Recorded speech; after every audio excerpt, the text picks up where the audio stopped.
Nagluluto ka ba ng soup number 5 ba? Nga ba? Alam mo yung soup number 5? Hindi ko alam. Ano ba? Hindi mo alam yan? Soup number 5? Di ba yung titi ng kabayo or titi ng baka? Oh. Yung soup number 5. Oo. Bumili ko minsan. Yung titi ng baka, eh, walang kabayo eh. Yung titi ng baka ba? Ngayon, bumili ko. Ay, malakas sa katawan yung bayaw. Oh. Pag na ano mo, tapos ngayon, yung nabili ko, baka. Ngayon, kailangan mo ng parang papaitan din yan eh, pero kakaiba yun. Oh. Ngayon, pinakulo ko muna. Oh. Titi ng baka na bili ko eh. Tapos yung balls niya. Yan. Ngayon, inano ko na. Pinakulo ko.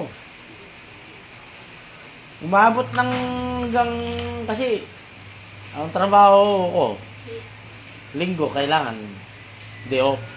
Alas 5 ng umaga. Pinano ko yan. Pinakulo ko na. Umabot ng alas 10, hindi pa malambot. Oh. Matigas pa rin. Ano yun? Hindi ko alam. Tapos tuloy-tuloy hanggang pinakulo ko hanggang minsan titignan ko, matigas pa rin. Oh.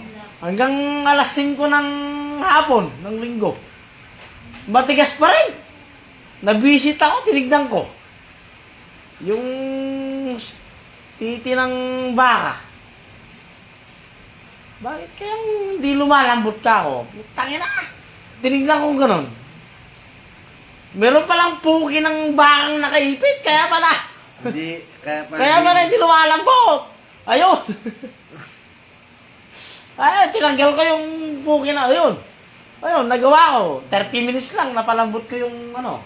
Yung soap number 5, saglit lang. Kaya ang hirap magpagawa ng soap number 5 eh. Yung pala, mayroon palang nakasabit. Okay. O, tagay tayo. Ayun ang